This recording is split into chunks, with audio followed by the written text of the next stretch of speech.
Welcome to Alien Invasion Gaming. My name is Roy, and in this video, we're going to take a look at my strategy for the upcoming 12.6 wipe. Let's get started.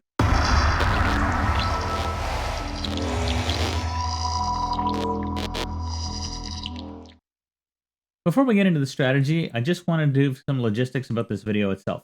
First off, this video is being created on May 26th, and we don't have patch notes yet for 12.6. As such, some of my strategy may not apply. For example, the loot system may be much different than it is with 12.5, and my strategy may be a bust. However, right now I don't know what it's going to be, so I've got a strategy, and I'm going to outline it in this video. If there are material changes, though, I will post another video and link it here via the card system so that you can take a look at the changes and see what's applicable. My advice would be to take a look back at this video after the 12.6 patch goes live, because I'll update any strategy after the patch comes out, and we've seen, the inevitable release notes and then bug fixing, because I'm sure they've broken some things. It's just the nature of software development. I figured that it'll take probably 3 to 4 days after the patch is applied to stabilize. And right now, the street guess, just for the record, is that the patch will be released on Monday, June 1st. That's the sort of semi-informed guess that I've heard from multiple sort of streamers who work very closely with Tarkov. Anyway, the other thing I wanted to give you a heads up on is that this is going to be a talking head video. You're going to see my head a lot, like right here, a lot of it.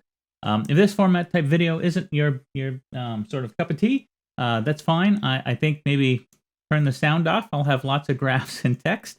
And there is some real valuable information that I'm going to share in this video, so I'm hoping that you can wade through the format. All right, let's talk about strategy itself. My strategy for 12.6 is going to be to run the interchange caches and basically use the experience that I gain from those caches, as well as killing scavs outside the interchange store itself, to get to level 10 so that I can start taking advantage of the flea market to start selling things. Towards that end, I have created a series of list of items that are going to be very valuable. These are going to be items that are going to be needed by other players, either for tasks or for the hideout progression. Now, keep in mind that one of the changes that we do know is coming in 12.6 is that you can only put things on the flea market if they are found in raid, and if you have a run-through, that you are going to lose that flag on your items, even if you put it in your secure container. So you're going to have to get a success run, which means you've got to kill at least one scav, and you've got to loot the body, or you have to do a lot of looting of the caches. I think the scav method is probably going to be more productive, simply because there are probably going to be lots of people running the caches, and I think it'll be very challenging for you in any one instance of a raid to get through all of the caches and survive. The other thing that I will say with this strategy is that I'm expecting to die quite a bit, because I'm sure I'm not the only one who's thought of this, and I know that everybody who is very, ruble-minded is probably going to be doing the exact same thing. My strategy for dealing with this is I am going to just take in a pistol and a bandage and a slice of cheese, and if I'm successful, great. If I'm not successful, still okay, because my understanding, and again, I don't have the release notes, but my understanding is that if you get killed with items in your secure that are found in raid, then they will retain that setting. So ideally, you want to fill up your bag and get out, but if you can't, you can at least take solace that your items in your secure are still going to be worth putting on the flea market. A couple of the things that I want to highlight. When you first start out, you don't have very many bags.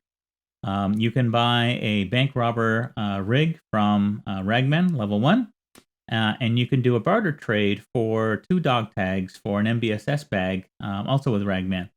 That's really going to be my strategy for rig and bag. Now, you might get a nice bag off of a scav, you might get a pilgrim, but by and large, I'm assuming that I'm going to have to be self-sufficient for my bags, and so I'm going with the 2 dog tags, any level, for an MBSS. Now, which items should you prioritize? Because you have now a smaller bag space, smaller rig space. For those of you that are running with an alpha secure container, you've only got 4 slots there. what should you prioritize? And I want to cover that next. So time to move on to the graphs. Well, not really graphs, the list. Let's move on to the list. My first list are those items that are going to be needed by other players for tasks or hideout progression that do not need to be tagged as found in raid, so they can buy them off the flea market. Since my strategy is to try to make as much money as I can from the flea market, these are the items that I'm going to be personally prioritizing. Things like CPU fans, wires, corrugated hose, bolts, light bulbs, pack of screws, screw nuts. Power supply unit, those don't drop very often in caches, but if you get one, they should be very good money. Things like duct tape, though, set of tools, silicone tube, wrenches. Every once in a while, you'll get a military cable.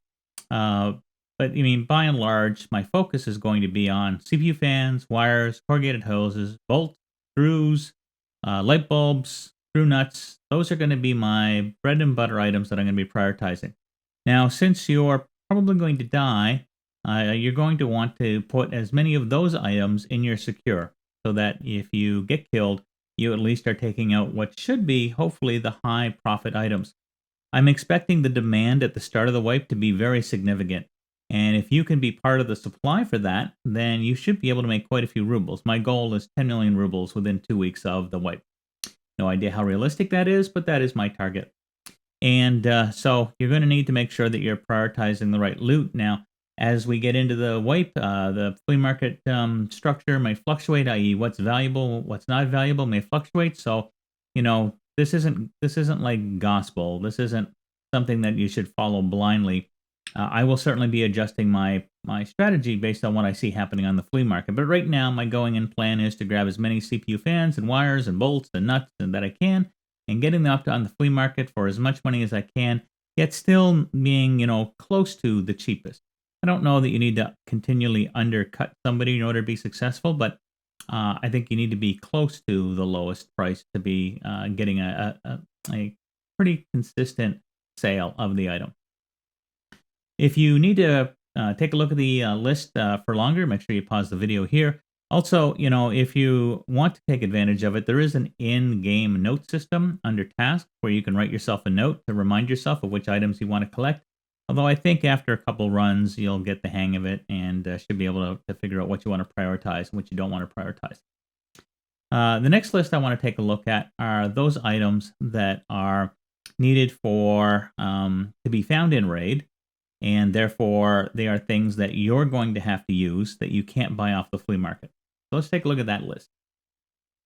This list is the list of all the items that you need to have found in raid for your own personal task progression. I'm sure many of you can recall finding or hunting up 15 cans of beef stew, those small Tashanka cans. I'm sure the morphine injectors was a frustrating item for many of you to lay your hands on. You need 15 Tashanka and 10 morphine injectors for all of the tasks. Those two items are probably the only exception to my pick up stuff for the flea market rule in the first 2 weeks. If I run into a can of beef stew or a morphine injector out of the caches, I expect I'm going to put both of those in my secure for my personal use after I finish trying to work the flea market after the wipe. Other items like car batteries and fuel conditioners, propane tanks, like big blocky items that are going to take up a lot of space in your secure or your backpack. I am not going to prioritize those. Now you can take them if you want, like run the game the way you want. But from a price per slot, I'm going to be focused on that previous list, and really those top 10 items or so will be getting the precious space in my secure and my rig and my backpack. This next list are the list of items that you can get from level 1 traders by doing some barter trades. That's you give them X number of items, they'll give you Y item back. There are several really good items that I would recommend that you do in the early game, and I want to highlight the items because many of them can be pulled out of the same caches that you're going to be running for rubles if you're following my strategy. Even if you're not following my strategy, this is still a really good set of trades that I plan to make personal use of, and I would recommend the same. Everything from BP and BT ammo from Proper with different like Clean Wipe and Beef Stew to a nicely decked out Mosin sniper rifle with a scope for 2 Ds and 4 double A's. Also, Salua first aid kits with an anti-roach paid can of paid anti-roach will get you a Salua. And again, you need Saluas for trade-in to therapist. Now, unfortunately, they need to be found in raids, so these aren't really going to help you with that, but they'll definitely help you with your personal healing. Other good things, I mean, all of these that I've listed on the page are good. The shotgun with elite pliers, you're going to find elite pliers fairly regularly in the caches. So I would, again, after the second week, my strategy will be to save up these items so that I can get them for the barter trades. The grenade fuse is really good for getting a VOG grenade. That's the short fuse timer grenade. From Ragman, you can get a Yuli armored rig. We already talked about the backpack, but you can get a GSSH-01 headset. You can get a GB47 helmet with various things, like bleach, for example, printer paper, soap, toilet paper. All of those items you will find in the caches, and I would recommend that as you start working through, once you've acquired enough money from the flea market, as you start pulling things from the caches, those would be the things that I would start prioritizing in order to help my my gameplay early on in the way. The CMS kit as well from Jaeger level 1, although you need to unlock Jaeger in order to get it, so it's maybe not really early game, but when you do have Jaeger unlocked, 3 nippers, and you'll get those out of the caches with some good regularity, and I would use that for the CMS kit. This next list contains the items that are going to help you as you start to get traders beyond level 1. These are items that are, in my mind, very good trades and will help you with the game, not just in the short term, but in the long term. So, for example, you can get an AK-74N from Prapper, loyalty level 2, with just 5 Apollon cigarettes. You can get a Tri-Zip from Ragman, level 2, if you have 4 of those energy-saving lamps. There are bigger items that you can get for, like, for example, a Red Rebel, which requires dry fuel, fuel conditioner, and propane, all of which you can start to be pulling out of caches, in addition to running them in the normal sort of spawn locations. So basically, those would be items, like if I ran into dry fuel and I was running a cache on the second week, I would definitely be setting aside the dry fuel, not selling it, but setting it aside so I could get my Red Rebel, because it opens up so many extracts for you. The other thing, I didn't quite list it here, but you can get the paracord that you need for those cliff descent extracts out of the caches, not just on Interchange. Any of the caches have an opportunity to spawn a paracord. So I would definitely snag one. Again, probably second week on, I would save it. But definitely, keep your eye open for it as you're running those caches if you're following this strategy. Anyway, you can pause it here if you want to take a look at it. Also, in the description below for this video, I've provided a link to the current wiki for barter trades, and I definitely would recommend that you bookmark that page and refer to it frequently. Not only is it a great source of information today, but I'm confident that the wiki admins will get it updated after 12.6 goes live. I wouldn't be surprised if Battlestate Games introduces some new trades, probably some new items as well. And you want to make sure that you're keeping current with whatever is new so that you can take advantage of it. All right, time for the next list. This last list is all of the items that you need in order to get the Kappa container, the very last task in the game, called Collector, from the Fence, the only task that the Fence has. I have a separate video up on it where I go into a little more detail, but I wanted to throw it up again because if you're running caches like me, you're going to find several of these items, whether it's a Golden Rooster, can of Sprats, a jar of Devil Dog Mayo, beard oil, fire steel, the gun lube. All of those items are things that you can pull out of the caches, and certainly I will be setting one aside, definitely putting it in my secure if I happen to find it. So just wanted to draw attention to that so that you're looking ahead and you're not at the last minute trying to run around, find all these things because you forgot to collect them as you went. If you've gotten to this point in the video, thank you. You've now put up with 15 minutes of talking head video from me, and I hope you got a little bit of value out of this, at least the list I'm hoping will help you. Yeah, I will be streaming after the wipe for Tarkov, and if you have any questions about this strategy, or you just in general are struggling with the game and you want to ask some questions, feel free to stop by while I'm streaming.